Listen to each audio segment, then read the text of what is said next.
दिसंबर शुरू हुआ है, लोगों को ठंड पड़ गई है और दिसंबर गुजरेगा तो लोगों को मुकम्मल आराम आ जाएगा। कौन सी ऐसी फोर्सेस हैं जो इमरान खान साहब को ये बताती हैं कि आप ये करें ताकि मुल्क की तरक्की रुके, लेकिन प्राइम मिनिस्टर के होते हुए इंशाल्लाह ये मुल्क सिर्फ आगे जाएगा।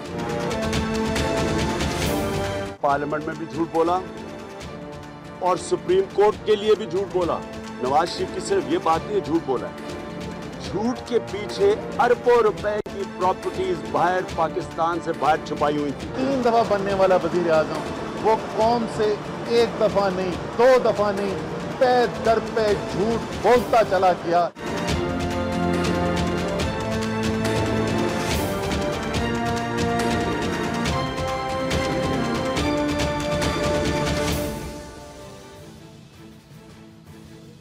अस्सलाम वालेकुम नाज़रीन, good evening, you watching the other side, I am Leena Shigri. नाज़रीन, इस हफ्ते और बुध के रोज़ की जो खबरें बड़ी गर्दिश करती हुई नजर आई, वो एक तो ये थी कि सुप्रीम कोर्ट में एक अहम केस की और बड़े हाई प्रोफाइल केस की समाअत हो रही है। पैनामा पेपर्स लीक्स के हवाले से वो जो समाअत है, उसमें जो चीज़ें सामने नजर आती है वो ये है कि अदालती बेंच ने अब शरीफ खानदान के मनी ट्रेल को भी सवाल उठाया है और साथ साथ ही कॉन्ट्रडिक्शन के भी हवाले से अब जो है वो काफ़ी चीज़ें एक्नॉलेज की गई हैं कि कॉन्ट्रडिक्शन नज़र आती है प्राइम मिनिस्टर नवाज शरीफ साहब की स्पीचेस में एंड जो सप्लीमेंट्री आंसर्स सबमिट हुए हैं कोर्ट में। दूसरी जानिब जस्टिस आसिफ सईद खोसा साहब ने ये भी कहा है कि अगर पीटीआई अगर ठोस मटीरियल के साथ ये प्रूव करने में नाकाम रहती है कि शरीफ खानदान के वो जो तमाम वो 4 फ्लैट्स हैं वो 2006 से पहले खरीदे गए, उस हवाले से अगर वो सबूत फराहम करने में अव्वल तो अगर कामयाब रहती है तो फिर ओनर्स जो है that will be completely on prime minister Nawaz Sharif and his family to prove their innocence.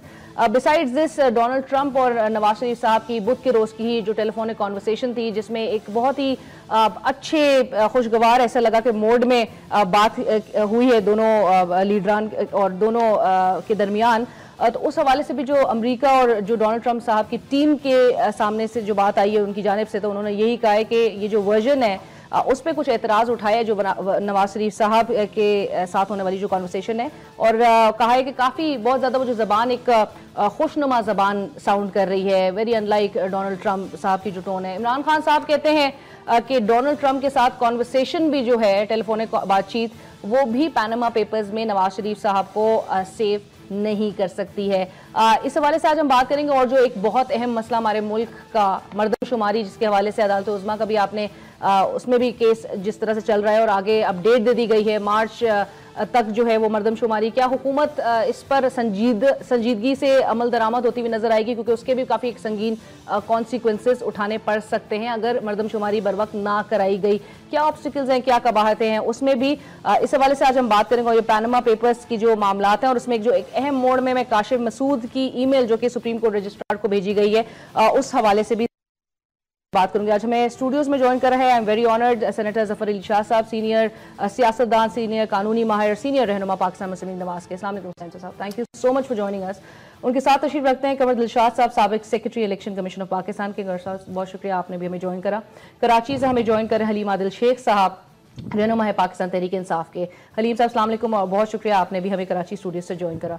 Zafar Ali Shah साहब, गुफ्तगू का आगाज़ आपसे करना चाहूँगी सर। ये जो पाकिस्तान तहरीक इंसाफ के लॉयर्स हैं जो कि अक्यूज़ करते हैं कि प्राइम मिनिस्टर ने जो है वो पूरे कौम के साथ झूठ बोला है by declaring publicly that he does not own any assets abroad, और साथ साथ नवाज शरीफ साहब की जो टीम है वो कहती है कि इमरान खान जो है वो कुछ एविडेंस उनके पास नहीं है और कुछ प्रूव करने से बिल्कुल उसमें नाकाम नजर आ रहे हैं। सर, ये मामला अब जा किस तरफ रहा है? जा तो कोई न किसी जगह उसने रुख पकड़ा हुआ है, लेकिन अभी एट दिस स्टेज कुछ नहीं कहा जा सकता कि ये अल्टीमेटली कहाँ जाएगा मतलब। लेकिन जो बेंच है सुप्रीम कोर्ट ऑफ पाकिस्तान का, बड़ा ऑनरेबल बेंच है, बड़ा कॉम्पिटेंट बेंच है, और वो इन तमाम बारीकियों से तमाम, चूँकि ये semi criminal semi civil type case है ये, तो इसमें वो तमाम जजेस जो हैं उनको अबूर है इस तमाम कानून पर और इन तमाम चीज़ों पर मतलब। और ये फिर थोड़ा सा कुछ पॉलिटिकल पेपर केस है, मीडिया केस है, और कंसर्निंग चूँकि प्राइम मिनिस्टर ऑफ पाकिस्तान जो है वो सब्जेक्ट मैटर है मेन, तो जिसकी वजह से पूरा फोकस हुआ पूरा वर्ल्ड और बिलखसूस पाकिस्तान का हर शहरी जो है। तो अभी एट दिस स्टेज तो कुछ नहीं कहा जा सकता, क्योंकि बहुत कुछ इधर से उधर से कहा जा रहा है। और जो जजेस हैं वो अपने ऑब्जर्वेशन देते रहते हैं, हमारा रोज़ का काम है सुनते ऑब्जर्वेशन, वो कुछ देते रहते हैं, अल्टीमेटली जजमेंट कुछ आती है, ऑब्जर्वेशन इधर देते रहते हैं, जजमेंट कुछ आती है, वो चूंकि उनके अपने माइंड की बात होती है। इस बार जो 30 तारीख की जो समाअत देखी उसमें मनी ट्रेल के हवाले से भी सवाल अब उठा दिए गए हुए हैं सवाल ये हुए हैं। और आपने भी जो 2-3 बातें कही हैं, ये ठीक बात है कि मसला अब यानी सीरियस होता जा रहा है, मसला सीरियस होता जा रहा है। और एक तो ये भी अब मुझे लगता है कि जो एक स्टेज पे सुप्रीम कोर्ट ने कहा था कि माइट भी क्या हम कोई कमीशन मुकर्रर कर दें ये, और अब तो मुझे नजर आता है आई वे बी रॉन्ग कि शायद ये अब कमीशन तक नौबत न जाए, ये खुद ही इसको जो हालात वाक़यात इनके पास आ रहे हैं उस पर अपनी जजमेंट दे दे, मतलब है यानी ये यहाँ ये भी लगता है। मतलब आपने ये किया कि बहुत सवालात ये एक तरफ से कहे जा रहे हैं कि मियां नवाज शरीफ साहब ने अपनी तकरीरों में अपने झूठ का है, ये कॉन्ट्रडिक्शंस हैं। सर वो कॉन्ट्रडिक्शंस आपको नजर आती हैं? क्योंकि काफी पीएमएलएन के रहनुमा हैं जिनको दिखाई नहीं देती वो कॉन्ट्रडिक्शंस, कोई भी बयानात हो, चाहे वो हसन नवाज का बीबीसी का टॉक शो, चीज सामने हो वो दिखाई तो देती है। मतलब ये देखने वाले की, अब मेरी देखने वाले की नजर पे है कि मेरी नजर ही कमजोर है अगर, तो वो अलग बात है, मुझे नजर नहीं आता ना, वरना चीजें जो नजर आ रही होती हैं जो होती हैं सामने वो नजर आती है। मतलब तो इसलिए ये किसी के कहने या न कहने से कोई फर्क नहीं पड़ता। और नंबर 2 ये इसलिए ज्यादा इम्पोर्टेंट है कि जिनके बारे में ये बात की जाती है वो is head of the executive of the country, इसलिए फिर लामाला सारी पब्लिक की अटेंशन जो है वो डाइवर्ट होती है। कहाँ 5 जजेस तो वो है ना जी जो कॉन्स्टिट्यूशनल जजेस ऑफ द सुप्रीम कोर्ट है, वरना अदरवाइज तो 18 करोड़ आवाम जजेस है।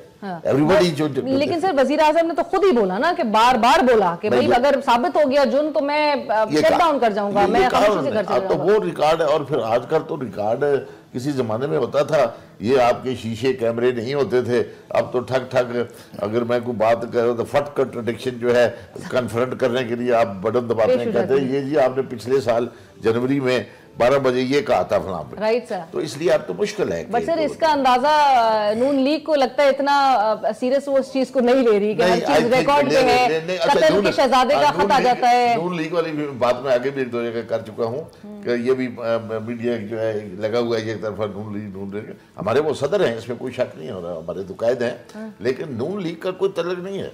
आप नून लीग को इसको मिक्स नहीं करें। वजीर आजम का वो एंजॉय कर रहे हैं, आफत है उनके पास है, वजीर आजम है, लेकिन नून लीग तो एक अलग एंटिटी, एक पॉलिटिकल पार्टी का नाम है नून। मतलब पॉलिटिकल पार्टी का कोई ना किसी जगह पर ऑफशोर कंपनी है ना उनके कोई एसेट्स हैं। बट सर उन्हीं के जो गुजरा है तो नून लीग के ना तमाम सारे रहनुमा जो डिफेंड कर रहे हैं इस वक्त शरीफ खानदान को। अगर उनका एंगल डिफेंड करने का गलत है, ठीक है। मतलब ये है कि कमर दिलशाद साहब, क्या ये केस लीड करता हुआ नजर आ रहा है आपको प्राइम मिनिस्टर साहब की रेजिग्नेशन और फिर रिमूवल?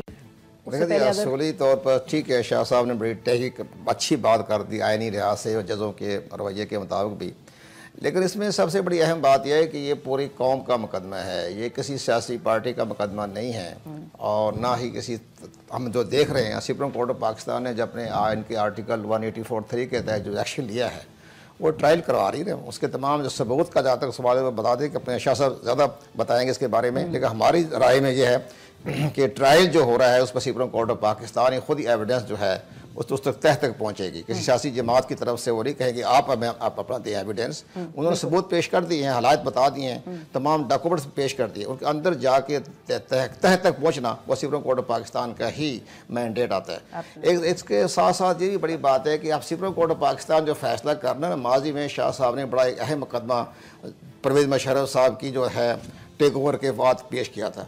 अब ये देखें कि उन्होंने तो कहा था भी इसकी जायज़ है कि नाजायज़ है, वो मुकदमा था, उन्होंने 3 साल के भी दे दिए, जो कि उस वक्त की हुकूमत के वकला की तरफ से या अटॉर्नी जनरल की तरफ से डिमांड नहीं थी कि हमें 3 साल दिए जाएँ, वो 3 साल दे दिए।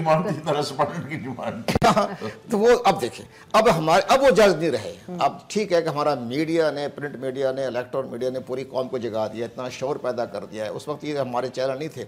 अब इन हालात को हम ये देख रहे हैं कि रियासत के मफाद में फ़ैसला करना पड़ेगा सुप्रीम कोर्ट के मौजूद जजों को, उन्होंने हुकूमत की तरफ नहीं देखना, रियासत को देखना है। अब अगर किसी वजह से ये मुकदमा जो है किसी के फेवर में चला जाता है, हुकूमत के फेवर में चला जाता है, लेकिन आइंदा इंतखाबात पे इसके बड़े गहरे असरात पैदा होंगे। लोग कहेंगे ठीक है, सुप्रीम कोर्ट का फैसला तो माजी में ऐसे ही देती रही है, 54 में फैसला अच्छा आया था मौलाना तमीजुद्दीन के बाद, इसके बाद तो वही मुकदमे की लहर पैदा हो रही है। तो ये बहुत बड़ा असर पड़ेगा आवाम की शोर पर भी, उनकी अक्ल पर भी। तो इस लिहाज वो देखेंगे, वो कहेंगे ठीक है हमारी सुप्रीम कोर्ट तो 54 चली आ रही है ऐसे ही, तो इस लिहाज से लेकिन इलेक्शन में फैसला वो करवा देंगे।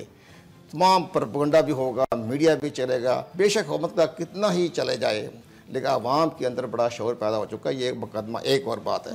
एक साथ साथ ये भी हो रहा है कि मुस्लिम लीग के अंदर, ग्रुप के अंदर भी बड़ी बेताबी और इज़्तिराबी कैफियत पैदा हो चुकी है। वो कह रहे हैं कि आपकी वजह से हम आइंदा इंतखाबात में कि हमारे स्टेक पर लग गए हैं। तो ये तो फिर फॉरवर्ड ब्लॉक की नहीं, फॉरवर्ड ब्लॉक नहीं कर रहा, फॉरवर्ड नहीं। That's why I am saying कि मुस्लिम लीग को बार-बार क्यों आप उसका नाम लेते हैं, मतलब है तो नवाज शरीफ साहब की जमात और बात है। नहीं, जिस तरह से डिफेंड किया जा रहा है सर, नहीं डिफेंड कमर दिलशाद साहब, एक बात तो मतलब रिजर्वेशंस तो होंगी ना sir with in the party, बात नहीं, मैं इसलिए अंदर हमें महसूस हो रहा है ना, तमाम चीजें देखा जा रहा है क्या हो रहा है क्या नहीं हो रहा है। अंदर पार्टी के अंदर बड़ी जबरदस्त इसके अंदर है हलचल कि अभी क्या कर रहे हैं। अब देखो ना, अब हमारे दोस्तों आपके अभी स्टेटमेंट आपने दिखाई कि नवंबर दिसंबर का जिक्र कर रहे हैं। अब बता मुकदमा चल रहा है स्टेट के मामले में, तो नवंबर दिसंबर के बारे में इशारा किस पर है? रियाज शरीफ की तरफ इशारा कर दिया, और जस्टिस जमाली जो जा रहे हैं 31 दिसंबर वो इशारा कर दिया। ये भी अच्छा असर नहीं पड़ रहा है। हमारे जो हुकूमत की जो मीडिया मैनेजमेंट टीम है वो अपने दलाइल माजी के मुकदमे पेश करते हैं। इस तरह की बात करना चाहिए। नवंबर भी गुजर जाएगा, दिसंबर भी गुजर जाएगा, फिर हम चैन ही चैन है, बरसरी बजाते रहे आप। तो ये तो फिर आइंदा चीफ जस्टिस पाकिस्तान भी आरफ आ रहा है कि जनाब 1 जनवरी को आप टेक ओवर कर रहे हैं, तो आपके बारे में इस तरह के बयान दे रहे हैं। जबकि जस्टिस साकिब साहब ने बड़ा अच्छा स्टेटमेंट दिया कि मैं किसी का साथ मेरा कुछ मेरा किसी हुक्मरान जमात से या किसी सियासी कोई ताल्लुक नहीं मेरा। बड़ा अच्छा स्टेटमेंट दिया। Right sir. हलीम साहब, किस तरह से पाकिस्तान तहरीक इंसाफ सर प्रूव करेगी? बहुत इल्जामात लगा दिए, बड़ी प्रेस कॉन्फ्रेंसेस हो गई, अभी भी बात की जा रही है कि जी एविडेंस वो मटेरियल प्रोवाइड करने से कासिर नजर आ रहे हैं, और न्यूज क्लिपिंग्स का जो है वो कुछ फर्क नहीं पड़ेगा न्यूज क्लिपिंग्स और न्यूज़पेपर क्लिपिंग से। देखिए, मैं समझता हूँ कि ये कमेंट था सिर्फ वो पकौड़े वाला कमेंट जो था, उसके ऊपर आप सब समझ रहे हैं कि शायद हमने कोई सिर्फ न्यूज़पेपर क्लिप्स दिए हैं। तो ये तो पनामा लीक्स के ऊपर, वो भी एक न्यूज़पेपर था, एक न्यूज़ एजेंसी थी, न्यूज़ की खबरें थी, तो इसके ऊपर ये सुप्रीम कोर्ट ने क्यों टेकअप कर लिया उसको? वो तो पनामा लीक्स ही थी ना, चंद अखबारात में, इंटरनेशनल अखबारात में खबरें लगी थी। अहमियत होती है, और हमने सिर्फ कोई अखबारात नहीं दिए, हमने तो परसों वो डीड भी दे दी है। ट्रस्ट डीड किसने की है? बीबी मरियम ने और उनके भाई ने। वो कहाँ रजिस्टर हुई है, किसने उसको, वो जो नोटरी पब्लिक जो है वो तो कहीं से भी हो सकता है, उसने सिर्फ लिखा है कि हम सिग्नेचर वेरीफाई कर रहे हैं। उसके अलावा बहुत कुछ है। और अल-तौफीक मिल का जो फैसला है वो साबित कर रहा है कि ये फ्लैट्स पहले थे, और उस मोहतरमा कलसूम साहिबा का वो बयान कि ये फ्लैट्स हमारे हैं। और दूसरी बात ये है कि ये हुसैन नवाज साहब 99 में कह रहे हैं कि मैं स्टूडेंट हूं, और अचानक ऐसी क्या लॉटरीज निकल आई, क्या हुआ, को आसमान से पैसों की बारिश हो गई, नोटों की बारिश हो गई, सोने की बारिश हो गई कि 2006 में वो अरबों रुपए का फ्लैट खरीदते हैं। बात यह है कि प्रूफ्स बहुत ज्यादा हैं, और हम 2 केसेस लड़ रहे हैं। एक केस लड़ रहे हैं हम सुप्रीम कोर्ट में, और एक केस हम लड़ रहे हैं अवाम में, चूंकि बहुत अहम केस है, कोई नॉर्मल केस नहीं है। आप देखिए, इतना खतरनाक केस है कि मोहतरम, मैं समझता बड़े काबिल इज्जत हैं जफर अली शाह साहब, कि वो नहीं चाहते कि इस गंदे केस का असर उनकी पार्टी पे पड़े। वो ये जानते हुए भी कि इस पार्टी के जो प्रेसिडेंट हैं, जो सरबराह हैं, उनकी फैमिली को ट्रायल किया जा रहा है, उनको ट्रायल किया जा रहा है, लेकिन वो चाहते हैं कि पार्टी उनसे साइड पर है। चूंकि इतना आसान केस नहीं है, अल्हम्दुलिल्लाह हमारे पास हर किस्म का डॉक्यूमेंट मौजूद। दूसरी बात, एक और चीज अली ना, मैं आपको बता दूं, ये कहते थे कि जी दुबई की हमने फैक्ट्री बेची, और वहां से हम पता नहीं जद्दा ले गए, जद्दा से कतर ले गए, कतर से बरतानिया ले गए। तो दुबई में 26 मिलियन दरहम की डिफॉल्टर थी वो इनकी फैक्ट्री। जब वो डिफॉल्ट में थी तो वो बेच के जद्दा कैसे फैक्ट्री लग सकती थी, कतर कैसे जा सकता था, कतर में इन्वेस्टमेंट कैसे हो सकती थी? मतलब कहते हैं ना, एक झूठ बोलने के बाद इतने झूठ बोलने होते हैं। हर फैक्ट्स मौजूद हैं, प्रूफ्स मौजूद हैं, लेकिन फैसला जो है कंवर दिलशाद साहब ने सही फरमाया कि ये स्टेट के लिए करना पड़ेगा, इस कौम के लिए करना पड़ेगा, इस रियासत के लिए करना पड़ेगा। इसका ताल्लुक बहुत अहम है पाकिस्तान के फ्यूचर से, पाकिस्तान की कौम से। अल्हम्दुलिल्लाह पाकिस्तान तहरीक इंसाफ ने जो करना था कर दिया, सुप्रीम कोर्ट में खड़ा कर दिया प्राइम मिनिस्टर अभी भी करना है सर, बहुत कुछ करना है, एविडेंस प्रोवाइड करना है। अदालत उस्मा ने अभी भी 30 तारीख को आपसे बोला है कि हमें जो है वो एविडेंस अगर आपने प्रोवाइड कर एस्टैब्लिश करना है आपको कि 2006 से पहले के फ्लैट्स अगर खरीदे हुए हैं तो आपको एस्टैब्लिश करना है। देखिए वो हम कर लेंगे, वो अल-तौफीक में है, बहुत सारी चीजें हमारे पास मौजूद हैं, इंशाल्लाह वो प्रूव कर देंगे। उसके बाद बर्डन इनके अपने ऊपर है, इन्हें प्रूव करना पड़ेगा इनके पास कहां से आया। अल्हम्दुलिल्लाह हमारे पास इतने प्रूफ मौजूद हैं जो हम दे चुके हैं, जो हम दे देंगे, और वो खुद अपनी इकबाली बयान हो चुके हैं। वो अपने देखिए बात यह है, अखबार की खबर कोई एक होती है कि किसी अखबार में खबर आ गई, उसने सुना, उससे कहा, जराए से आ गया। राइट जाहिद खान साहब इस वक्त ANP के रहनुमा हैं, हमें टेलीफोन कॉल पे ज्वाइन कर चुके हैं। जाहिद खान साहब अस्सलाम वालेकुम। कॉल हमारी डिस्कनेक्ट हो गई है, राब्ता बहाल हुआ तो हम उनके भी कमेंट लेंगे। जफर अली शाह साहब, जो कंवर दिलशाद साहब ने भी एक बात की कि पार्टी जो है वो उसमें हलचल काफ़ी मची हुई है। और सर मैं एक और चीज़ का ज़रूर इधर हवाला देना चाहूँगी, ये जो ईमेल आई है सुप्रीम कोर्ट के रजिस्ट्रार को, काशिफ मसूद नामी जो पाकिस्तानी निजात बरतानवी शहरी हैं, उन्होंने कहा कि जी पैनामा केस में शरीफ फैमिली पर मनी लॉन्ड्रिंग की रकम के जरिए लंदन में फ्लैट्स खरीदे गए और ये इल्ज़ाम उन्होंने आयद किया है। और उन्होंने कहा कि सुप्रीम कोर्ट की मावनत भी मैं करना चाहता हूँ, अदालत में पेश होने को भी तैयार हूँ।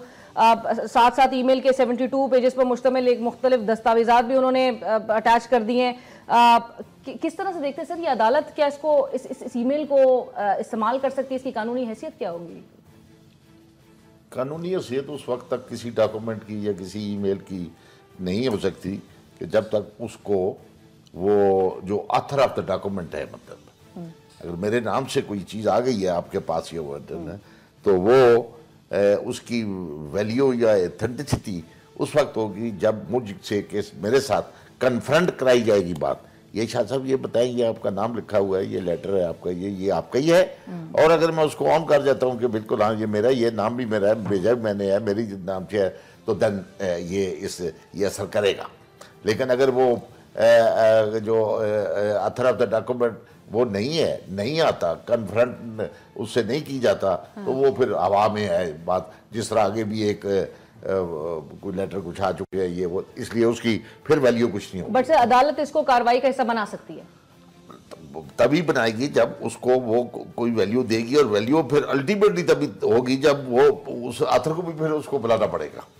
राइट जी, दो ही बातें हैं ना, या तो उसको खुद देख के उसी ये जो आजकल जो टेक्निकल मसला है, ईमेल जो है, ईमेल जाती है आती है, उसको चेक करा ले अपने तौर पे, तो या फिर उसको ईमेल भेजो, बुलाए भाई ये आपकी ईमेल है, किसी और तो नहीं तुम्हारे नाम से भेज दी किसी ने। But he is ready to come and he says कि मैं जी मामलत करने को तैयार हूं। वो तो मजीद बात है ना कि अगर वो इस हद तक है कि भाई मतलब है कि वो अपीयर होने के लिए बिल्कुल ठीक है कि ईमेल के हवाले से जो कि सुप्रीम कोर्ट के रजिस्ट्रार को भेजी गई है और जिसमें मनी लॉन्ड्रिंग की रकम के जरिए वो कहते हैं कि लंदन फ्लैट्स और जो 4 फ्लैट्स हैं वो खरीदने का उन्होंने इल्जाम आयद किया है। आगे बढ़ते हुए कंवर दिलशाद साहब, जो कतरी शहजादे का भी लेटर है सर, वो वाली चीज़, floor of the house, Nawaz Sharif साहब के वो जो स्पीच थी जिसमें वो जद्दा और जो दुबई की स्टील मिल्स की बात की गई है, कतरी शहजादे का जो खत है उसमें वो रियल स्टेट की बात करते हैं कि उसमें इन्वेस्ट करने के लिए वो इंटरेस्ट जाहिर किया गया। आप किस तरफ ये मामला फिर जा सकता है? इसमें देखें बात ये होती है कि जो होता है क्लाइंट अपने वकला के रहम करम पे हो जाता है। शाह साहब बेहतर समझते हैं। इवन पाकिस्तान की बहुत बड़ी कद्यावर शख्सियत जुल्फ़िकार अली भुट्टो भी अपने वकला के हाथों खेल गए। जिस तरह यही मुख्तार ने कहा, वो चुप खामोश बैठे सुनते थे, उनके से मुकदमा ख़राब ही होता चला गया। तो ये हमारे प्रॉब्लम होते हैं। जो ज़ाहिर जो तरह हामिद खान साहब जो थे वो इमरान खान को भी किसी न किसी तरीके से बंद गले में खड़ा कर रहे थे। इसलिए से मैं ये कह रहा था कि हमारी इस वक्त मौजूदा टीम जो है लीगल टीम, उनकी अपनी सोच होती है। अब बड़े अच्छे वकला है, बड़े बेहतरीन इंतहाई काबिल तरीन वकला की टीम खड़ी है हुक्मरान जमात की, लेकिन एक मसाइल होते हैं कुछ। अब ये देखें कतरी शहजादे का जिसने भी राय दी वो दुरुस्त नहीं थी। अब पहली बात ये थी इमरान खान से भी गलती हो गई।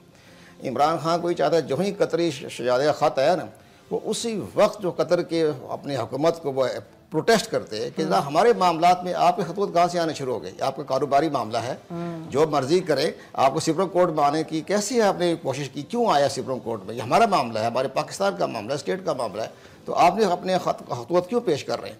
ये करना चाहिए था। अगर कतरी हुकूमत से प्रोटेस्ट कर देते तो कतरी हुकूमत ने इस खत को वापस ले लेना था। ये बहुत बड़ा मामला, ये पाकिस्तान और कतर की आवाम का मसला है, बिल्कुल ये बड़ा अहम है। ठीक है कि वो जैसे भी हो गया, तो आपको हमारी सियासत में खतूत क्यों पेश कर रहे हैं, तो ये एक बड़ा अहम था जो इनसे गलती हो गई इमरान खान से। अपॉर्चुनिटी लूज फौरी तौर पर कतर के एम्बेसडर के पास पहुंच जाते हैं डेलीगेशन लेकर, जनाब आपके कतर के प्रिंस ने खत कैसे पेश कर दिया, ये किस अपने सफारती आदाब क्या हैं, हमारे पाकिस्तान का प्रोटोकॉल क्या है वजारत खारजा का, उसके तहत खत कैसे भेज दिया उसने। अपने ठीक है कारोबार करते रहे, जो ज़मीनें खरीदे, कोठियाँ खरीदे, महल खरीदे, तो हमारे मामला में क्यों आ गए। तो ये एक बड़ा एक अहम था जो उन्होंने खामोशी से इग्नोर कर दिया इमरान खान ने। कतर के एम्बेसडर से एहतजाज करना चाहिए था, लेकिन अब चूँकि सुप्रीम कोर्ट ऑफ पाकिस्तान उस खत को मुस्तरद कर दिया है, एक बहुत अच्छा फैसला किया। अब लेकिन आप जो बात करें ना काशिफ मसूद का, तो शाह साहब ठीक फरमा रहे हैं, क्योंकि जहर का पड़ा जहर आइनी माहिरीन पाकिस्तान के कि वो कुछ सुप्रीम कोर्ट ऑफ पाकिस्तान को, हम तो खैर वो तालिब इल्म ही हैं इनके सामने, लेकिन मसला यह है कि वो तलब करना पड़ेगा सुप्रीम कोर्ट ऑफ पाकिस्तान को। काश जब तलब करके उसके हक़ाइक़ जानने के बाद उस अदालती कार्रवाई का हिस्सा बनेगा, अदरवाइज तो तमाम ईमेल भेजते जाएँ, खतूत भेजते जाएँ, तो सुप्रीम कोर्ट का वक्त ज़ाया होगा ना। जिस तरह एजाज मंसूर का केस आया था मेमो गेट स्कैंडल में, तो वो भी इन्होंने जब तक उसके साथ गुफ्तगू नहीं हो गई थी तो उन्होंने कार्रवाई का हिस्सा नहीं बनाया था जस्टिस ईसा ने। इसी तरह ये भी यही मामला चला रहा है। तो यहाँ भी सुप्रीम कोर्ट पाकिस्तान के साथ हमारी गुजारिश ये भी है कि जो बाहर निकल के जो ये देते हैं स्टेटमेंट दोनों पार्टियाँ, तो ये ना करें। और जज हजरात क्या कर रहे हैं, वो कह रहे हैं 2 जुमले उनके हक में कह दिए, 2 जुमलों के हक में कह दिए, तो उसके बारे में वो सारे जो बाहर निकल के जो एक बातें बनती ये बंद होना चाहिए। ये जब तक फैसला ना आए अपने खामोशी से अपने घर बैठे और कोई इस पर कमेंट्स ना करें। बिल्कुल हलीम आदिल शेख साहब, जो कंवर दिल शाह साहब ने भी कहा कि एक पीटीआई ने अपॉर्चुनिटी लूज की वो कतरी शहजादे के खत को भी लेके कि जी वो हमारे इधर के इंटरनल मैटर्स में वो एक इंटरवेंशन थी और बड़ी क्लियर, जो कि पीटीआई उस चीज को एक जवाब बना के और बिल्कुल उस पर एक राइट उनका एक अप्रोप्रिएट स्टैंड नजर आता है, वो चीज नहीं की गई। और सर मतलब कोई मसाइल का शिकार थी पीटीआई की लीगल टीम भी, जो कि एक वो चेंजेस भी चले देखी गई और अब मामले को आगे परसू करने के हवाले से अब उन्होंने भी, खान साहब ने भी अपेरेंटली नईम बुखारी साहब को कह दिया कि जी अब आप न्यूज़पेपर्स के हवाले मत दिया करें, क्योंकि 30 साल के पुराने, अदालत की बेंच ने भी कहा कि 30 साल के पुराने अगर हम न्यूज़पेपर्स की क्लिपिंग्स उठा के देखें तो उसमें बहुत कुछ पीटीआई के चेयरमैन के भी हवाले से फिर और नईम बुखारी साहब के काउंसिल के क्लाइंट के भी हवाले से काफी कुछ सामने आ सकता है। देखिए मैं समझता हूँ कि ये हमारा राइट है कि हम अपनी लीगल टीम को कब तब्दील करें, कैसे तब्दील करें, किस वक्त तब्दील करें। जैसे उनके भी भट्ट साहब आए थे, बाद में अकरम शेख साहब आ गए, ये हमारा फैसला करना है और कप्तान ने तय करना है कि किससे पहले बॉलिंग करानी है, किससे पहले बैटिंग करानी है, किसको आगे भेजना है, किसको पीछे भेजना है। ये हमारा इशू था। हामिद खान साहब ने जहाँ तक आना था ठीक है, जो हुआ मीडिया ने इनका इशू बनाया, जो हुआ, लेकिन अल्हम्दुलिल्लाह वही नईम बुखारी साहब हैं, मीडिया में चलना शुरू हो गया, बाबा रवान साहब आ गए, फेल हो गई टीम, सब कुछ हो गया। नहीं, अल्हम्दुलिल्लाह नईम बुखारी साहब लेकर चल रहे हैं, बाबा रवान साहब उनकी मुशावरत कर रहे हैं और हामिद खान साहब के मशवरे अभी तक लिए जा रहे हैं अल्हम्दुलिल्लाह। बाकी बात यह है कि जो कंवर साहब ने कहा कि हमने एक अपॉर्चुनिटी हमने मिस कर दी, तो हाँ अपॉर्चुनिटी थी, अपॉर्चुनिटी हो सकती थी, लेकिन अब क्या ये इसकी उसकी खत की कोई हैसियत ही नहीं है। हम उसको अहमियत दे के, हमें पता था ये कूड़े का, ये एक रद्दी का पेपर है, चूंकि उसने नहीं आना, ना उसने पेश होना है, ना उसने बयान देना है, ना उसने जरा के लिए पेश होना है, ऐसे ही हम अपना टाइम जाया करते हैं कि जी, लेकिन पकड़ना चाहिए था कतर वालों के कि जी आपने किधर हमारा इंटरफेयर करना शुरू कर दिया है। लेकिन बात यह इंशाल्लाह वो खत जो है वो रद्दी की टोकरी है, चूंकि उसका बेस नहीं है, झूठ के हमेशा पैर हुआ नहीं करते, वो रद्दी की टोकरी है। और उसके बाद जो ये डीड बन गई ये रद्दी की टोकरी है। और इन्होंने अभी तक अपने डिफेंस में जो कुछ किया है ये खुद फंस रहे होते हैं। इनके अपने बयानात आप देखिए, जज साहब ने कहा कि जी उनके असम्बली में बयान और है, उनका पेपर में बयान और है, उनका मुख्तलिफ इंटरव्यूज और बात कहते हैं, बेटा अलग बात कहता है, बेटी अलग बात कहती है, वालदा अलग बात कहती है, मिनिस्टर, सारे मिनिस्टर्स अलग बात कहते हैं। तो मैं समझता हूं कि ये फंस चुके हैं। सर वो कॉन्ट्रडिक्शंस, वो अदालत ने भी कॉन्ट्रडिक्शंस को एक्नॉलेज कर लिया है और उस चीज को आगे अब उस पर कंसिडर किया जाएगा चीजें।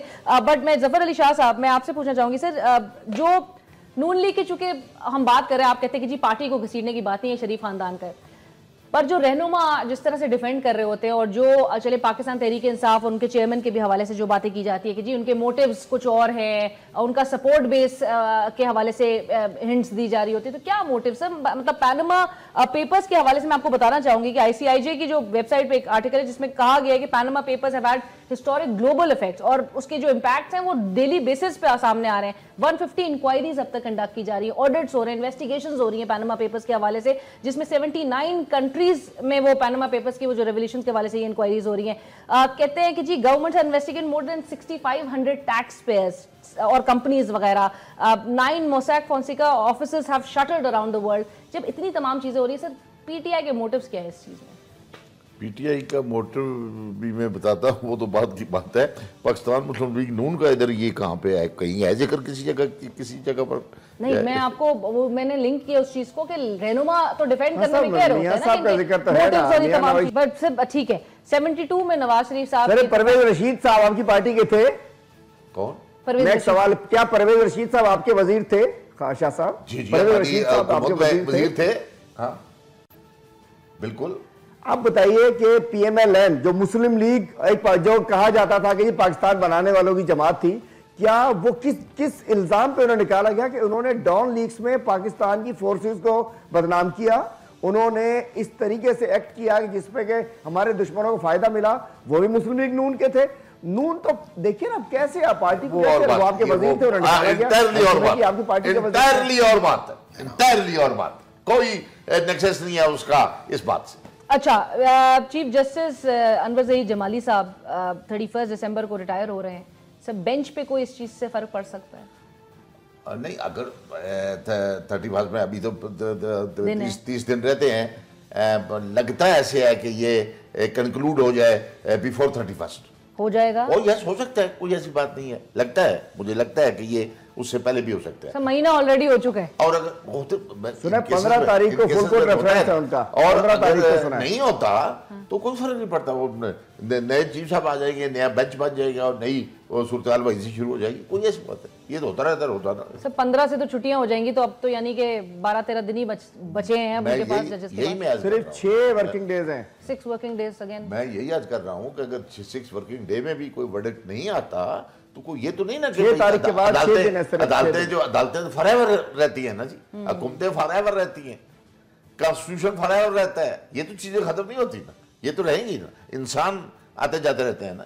सर बट ये एक और मेरा सवाल, ये जो 72 में इत्तेफाक फाउंड्री नेशनलाइज हुई, नवाज शरीफ साहब की वो जो स्पीच थी और उसके बाद ये सब चीजें मतलब यहाँ पर मतलब खत्म हो गया था उनका, और बिल्कुल वो बजाय तो वो स्पीच से बिल्कुल यही अंदाजा हुआ। उसके बाद से दुबई में फिर फैक्ट्री लगाई गई और फिर जद्दा की फैक्ट्री 2005 में उसको फरोख किया गया 6 पैसों में। मनी ट्रांसफर की जो बात की जा रही है, कुछ बता सकेंगे वो? अब देखिए जी, ये यही बता सकते, मैं फिर दोबारा खुलकर बात करूँगा। ये सारी बातें जो हैं ये उनके पर्सनल फैमिली की या उनकी पर्सनल कारोबार की या पर्सनल बिजनेस की है। मतलब मेरे वो कायदे हैं पॉलिटिकल, मेरे वो पॉलिटिकल लीडर हैं और मैं उनको लीडर मानता हूं इसलिए कि वो एक पैट्रियाटिक पॉलिटिशियन है, वो बेवतन पॉलिटिशियन। लोगों ने कॉन्फिडेंस किया है उस पर, लोगों को 2/3 मेजॉरिटी लेकर आया है, वो दैट आई एक्सेप्ट कि वो लीडर है इस कौम का भी, मुल्क का भी, मेरा भी, मेरी जमात का भी। अब वो अगर उनके फैमिली का या उनके मुलाजमों या फाउंड्री का या किसी और फैक्ट्री का क्या सिलसिला है, I don't know, I have no concern with business.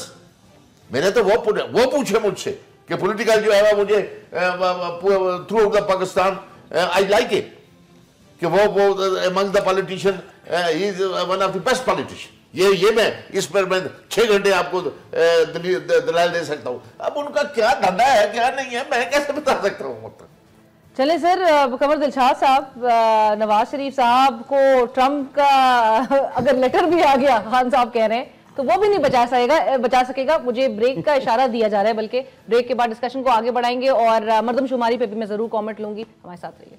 और उनके तरफ से जो बयान जारी हुआ उनकी टीम की जानिब से, वो कहा कि बड़ी बहुत ही खुशनुमा जबान इस्तेमाल उसमें की हुई है, और जो डोनाल्ड ट्रंप की आप टोन ऑलरेडी देखी गई थी, सुनी गई थी इलेक्शन कैंपेनिंग के दौरान, किस तरह से देख रहे हैं, और क्या वो अगर लेटर भी उनकी तरफ से आ गया क्या वो सेव नहीं कर सकेगा? वो अमेरिकन जब 9 मंथ की जो प्रेसिडेंट है मिस्टर ट्रंप, वो बड़ा एक जॉली किस्म के आदमी हैं, उधर फिल्मी अंदाज से बातें करते रहते हैं।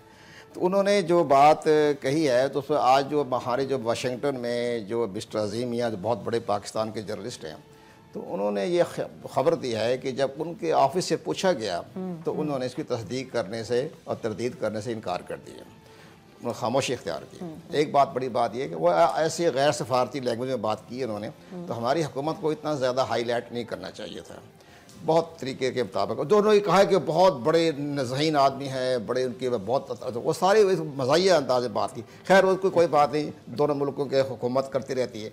अब आप जहाँ तक आपने ठीक है, शाह साहब ने अच्छी बात की कि नवाज शरीफ साहब एक बहुत बड़ी मेजॉरिटी लेकर हुकूमत कर रहे हैं, लेकिन बड़े आप हैरान होंगे कि अगर हम सारा इनका इंतखाबी सिस्टम को देखें या रिज़ल्ट को देखें तो हमारी मौजूदा हुकूमत जो इस वक्त 2/3 मेजॉरिटी पर हुकूमत कर रही है, 17% वोट लिए इन्होंने पूरे। अगर पाकिस्तान के देखें तो 17%, ये हमारे निज़ाम में ख़राबी है, हुकूमत में नहीं है, हमारे सिस्टम में ऐसी ख़राबी है कि 17% वोट हासिल करने वाली शख्सियत जो है मुल्क की 2/3 मेजॉरिटी के तहत हुकूमत करती है। ये हमारे इंतखाबी सिस्टम में बहुत बड़ी ख़राबी है। तो जहाँ तक इत्तेफाक फाउंड्री की बात मैं करूँ, मैं देखी इत्तेफाक फाउंड्री, हम स्टूडेंट्स होते थे, 70 की बात है, फाउंड्री मौजूद थी, 400-500 आदमी उसमें काम करते थे। उसमें हमारे गांव के भी उसमें काफ़ी थे, तो हम उनसे मिलने जाया करते थे इत्तेफाक फाउंड्री में, बच्चे थे हम। तो वो एक थी अच्छी, उस वक्त भी 400, 500, 600 आदमी उसमें वो काम करते थे। दरअसल उनकी जो लेबर पॉलिसी थे ना, मियाँ शरीफ साहब बड़े नेक आदमी रहे, अल्लाह ताला उनको नसीब करे, बहुत नेक आदमी थे। हाँ, लेकिन उनकी जो लेबर पॉलिसी थी ना, जब भुट्टो साहब ने उनकी कॉन्स्टिट्यूंसी में जलसा किया तो वहाँ लोगों ने मुतालबा किया कि हमारे साथ बड़ी ज़्यादती। वहाँ भुट्टो साहब ने एक अचानक ऐलान कर दिया कि हम इक़्तिदार में आए तो हम इसको नेशनलाइज कर लेंगे। अदरवाइज वो नेशनलाइज करने वाली सलाहियत नहीं थी, छोटी तंज थी, इतनी बड़ी वो नहीं थी। बीको नहीं थी, बीको बहुत बड़ी थी। बीको में कब उस ज़माने में 5000 आदमी काम करता था, इसमें 300-400 आदमी थे। वो उसमें लेबर का मुतालबा सुन के उन्होंने कह दिया, तो बाद में जे रहीम साहब ने कहा ना आपने वादा किया हुआ था, और डॉक्टर मुबशर हसन भाई उसी लाहौर के रहने वाले थे, उन्होंने कहा इसको भी नेशनलाइज कर लें। अदरवाइज वो नेशनलाइज नहीं होनी चाहिए थी। इत्तेफाक फाउंड्री उस कैटेगरी में नहीं आती थी, लेकिन वो लाहौर की सियासत की जद में आ गए वो लोग। तीसरी हम ये बात मैं कहना चाहता था कि इतनी बड़ी तो वो नहीं थी फाउंड्री जो थी, हमने देखी हुई है। अब इसलिए आप जहाँ तक आप जो बाकी जो मामला चल रहे हैं उसमें यही है कि खुदा करे कि हमारी सुप्रीम कोर्ट ऑफ पाकिस्तान हमारे स्टेट के मफादात को सामने रखे और ऐसा फैसला दे कि जिसके अंदर जो है कि पूरे माशरे में करप्शन खत्म हो जाए, मेरी लॉटरी खत्म हो जाए सब पार्टियों के बारे में, एक पार्टी नहीं। अगर यहाँ उसने कदम लगा दी तो बाकी सियासी पार्टियों के सरबराह जो उस पर दवाई में बैठे ऐश कर रहे हैं तो वो भी उसकी जद में आ जाएंगे। शरीफ खानदान के मेंबर्स के अलावा इसमें एक बहुत बड़ी लिस्ट है और सबका बिल्कुल एहतसाब होना चाहिए। हलीम आदिल शेख साहब, वो जो डोनाल्ड ट्रंप की कॉन्वर्सेशन की हमने बात की सर, उस कॉन्वर्सेशन की मैं कुछ जरूर पॉइंट्स मेंशन कर जाऊंगी कि उन्होंने बोला नवाज शरीफ साहब को, you have a very good reputation, you are a terrific guy, Pakistan is a fantastic country, fantastic place with the most intelligent people, and your country is amazing with tremendous opportunities. इसमें कौन सी आपको बात गलत लग रही है? कौन सी बात आपको सही लग रही है मुझे बता दीजिए। सर पाकिस्तान के मुताल्लिक जो बातें कही गई फैंटास्टिक है ये। हाँ। जी मैं पाकिस्तान जी मैं वही तो कह रहा हूँ ना, जो बात सही लग रही है वो पाकिस्तान के मुताल्लिक है। अल्टीमेटली हमारा बहुत अजीम मुल्क है, अजीम कौम है, लेकिन जो भी था इस डिस्कशन को किसी का राइट नहीं था पाकिस्तान का, इनके मीडिया सेल का, कि उसको जारी करते। आज मजाक बना हुआ है, CNN हमारे पे प्रोग्राम कर रहा है, उनके अखबारात में लिखा जा रहा है कि मतलब ये तो ऐसा हो गया कि एक थानेदार आया किसी इलाके में, नया सुना है कि बड़ा डाडा थानेदार है, वो बंदा गया इलाके का एक चौधरी, उसने कहा यार इससे ताल्लुका ठीक होने चाहिए। वो गया और उसने मिल के बाहर निकला कि जी बड़ी अच्छी मुलाकात थी, मेरी थी, बड़ी तारीफ की थी, और ये भी आख्या कि जब मुझे फोन कर लिया करो प्रॉब्लम हुआ करे। ये तो एक नॉर्मल अफसर नहीं जा रहे होते, वहां इलाके आते कोई प्रॉब्लम हो तो मुझे फोन कर लेना। अब मैं ये जुमला कोई रिलीज करने वाला था? एक रूटीन के जुमले हुआ करते हैं। और जब देखे अजीम मियाँ के कॉलम में जब वो कह रहे हैं कि उन्होंने कहा डिनाई कर दिया, इसका मतलब है कि आज हमारी पाकिस्तान की पोजीशन मजीद वीक कर दी कि आपने इतनी एक्साइटमेंट हो गई आपको कि उन्होंने आपकी तारीफ ये कर दी। ये तो तारीफी जुमले, ये तो एक जब बंदा किसी बात करता है अल्टीमेटली कर रहा होता है, इससे अंदाजा हो सकता है कि अंदर से कितने टूट चुके हैं। ये समझ रहे थे कि डोनाल्ड ट्रंप का ये रोप डाल देंगे इसके ऊपर, सुप्रीम कोर्ट के जजेस के ऊपर, जैसे बात हो रही थी। इनके लोग भी कह रहे हैं कि दिसंबर भी आया तो, और नवंबर भी गया, दिसंबर भी गया। एक और चीज फेसबुक पे आजकल चल रही, बड़ी मजेदार एक पोस्ट चल रही है कि जी बंदा बदल गया, डंडा वही है। तो मैं कहूंगा तराजू वही रहेगी, बंदा बदल सकता है इसके अंदर, तो अल्लाह करे पाकिस्तान में जस्टिस मिले, अल्लाह करे पाकिस्तान में उसूल चले। ये डोनाल्ड ट्रंप में एक और दफा पाकिस्तान को बदनाम किया गया, पाकिस्तान का मजाक उड़ाया गया, पाकिस्तानियों का मजाक उड़ाया गया, और एक प्रेसिडेंट जो पहले से हमारे लिए हमारी फेवर में नहीं है, उसको आपने एक बड़ा अपना वीक फेस शो कर दिया कि जी जैसे हम उनकी नजर करम के मुंतजर हैं, हम उनके अल्फाज के मुंतजर हैं, हम उनके तारीफी कलमात के मुंतजर हैं। और देखिए अवाम पे चोरी किया हुआ पैसा है, अरबों रुपए के फ्लैट्स लिए हैं, इसके ऊपर ना ट्रंप बचाएगा, ना कतर बचाएगा, ना कोई और बचाएगा। इसका तो फैसला होगा, इसलिए फैसला होगा कि इन्होंने जेबों में राइट सर। बट मैं साथ साथ सर अगेन एतराज उठाया गया है कि मतलब जो एक एडवाइजर भी थे 4 प्रेसिडेंट्स के साथ जो थे, जिनका एक इंटरव्यू कोट किया जा रहा है CNN के हवाले से, तो उन्होंने भी यही कहा कि मतलब ये इस तरह की इतनी मतलब डायरेक्ट और इस ऐसे माहौल में मतलब वो नहीं होता कि मतलब जितना आपने तारीफें की, तारीफों के पुल बांध दिए, सारे कोई पुल वाली बात ही नहीं है। मैं मुझे समझ का बयान तो बोलो जारी हो गया, ये मीडिया क्यों पकड़ लेता है? ये बहुत नॉर्मल था। और ट्रंप का बयान उन्हें जारी करना चाहिए था। ट्रंप का बयान ये कैसे जारी कर रहे हैं? ट्रंप के तर्जुमान तो नहीं थे ना, ये ट्रंप के तर्जुमान नहीं थे। ट्रंप ने अगर कुछ भी कहा था ये वहां से व्हाइट हाउस से आना चाहिए था। ट्रंप का यहां से हमारा PID से बयान क्यों निकलता है? किस लिए PID से बयान निकलता है? किस लिए प्राइम मिनिस्टर हाउस से निकलता है? ये एक और इन्होंने मुहिम जोई कर दी कि एक्साइटमेंट के अंदर के पता नहीं बड़ी तारीफ हो गई, पप्पी ले ली मुन्ने की, उन्होंने कहा कि बड़ा सोना मुंडा सादा। तो बातें गलत है, नहीं होना चाहिए। हम एक बड़ा मुल्क है, हमें बताना चाहिए, बहुत बड़ा मुल्क है। उसने तारीफ कर दिया, आपने ढोल पीट दिया आपने। बिल्कुल सर, लास्ट कमेंट मुझे सेंसस के हवाले से जरूर लेना है कि अगर उस पर भी हुकूमत अगर कोई पेशरफ्त नहीं करती, सर 18 साल ऑलमोस्ट हो चुके हैं, हर 10 साल बाद हर दुनिया भर के मुल्क में जो है वो सेंसस कंडक्ट होता है, मरदमशुमारी होती है, हमारे मुल्क में सर रिलक्टेंस क्यों नजर आ रही है? मेन नेशनल कौम और तमाम पॉलिटिकल 18 साल आपने कहा है ना, चलो 18 साल लेते हैं इसको, तो अगर 4-5 साल का ये जिक्र करते तो 4 कौमें बनती हैं। इसका मतलब ये है कि ये तमाम पॉलिटिकल पार्टी जो कौमें गुजर गई है वो भी, और जो गुजर रही है वो भी, ये on the part of the government. डर किस बात का है सर? फेलियर, पता नहीं इंटरेस्ट है, डर है। डर किसका बात कर, किसी ने बम्बिंग कर रही है आकर यहाँ पर कि अगर ये रिजल्ट ये आ जाए संसद का कि जनाब इसकी आबादी इतनी है, और इसका पता होना बहुत जरूरी है। मैं अगले दिन ये कौर साहब आप तशरीफ रखते थे कि संसद सिर्फ इसका तल्लुक इलेक्शन से ही नहीं होता, इसका तल्लुक इससे भी होता है कि रात को रोटी कितने बंदों ने खानी है पाकिस्तान में। एब्सोल्युटली सर, खुल के आएंगी ना, क्या बात है? ये तो 18 के इलेक्शन ये नलायकी है, ये गवर्नमेंट की नलायकी है। हमारी गवर्नमेंट ने नहीं कराया, मार्च में करा सकेंगे कि नहीं? मैं कराएंगे, सुप्रीम कोर्ट ऑफ पाकिस्तान कह रहा है। हुकूमत करेगी कि नहीं सर? हुकूमत करेगी कैसे नहीं? अगली हाजिरी पे हुकूमत की जो तरफ से क्या आएगा? एक पे देखे अब करेगी कैसे, आप देखे ना, हुकूमत करेगी नहीं तो जाएगी कहां पे? सुप्रीम कोर्ट ऑफ पाकिस्तान देखे ना, बिल्कुल लोग पंजाबी में कहते हैं नकू चौकर, तो उन्होंने कहा जी कि वरना प्राइम मिनिस्टर कटहरे में आ जाएगा। ये एक जरूरत है मुल्क की। ये सोशल पॉलिसी हमारी होती है, वो ये जो चेंजिंग लैंडस्केप होगा उसको रिफ्लेक्ट करेगी कि नहीं करेगी, जरूरत है। एब्सोल्युटली, बिल्कुल जरूरत है सर। 2018 के इलेक्शंस पे इम्पैक्ट रखेंगे। और मैं इसमें गुजारिश ये, ठीक है कि हमारी सुप्रीम कोर्ट ऑफ पाकिस्तान ने जो शेड्यूल के बारे में बात की उससे मुझ पर तफाज़ात है। इतना टाइट दो दिया जा रहा शेड्यूल तो वो मुनासिब नहीं है। इसके लिए बाकायदा 1 साल का पीरियड लगता है।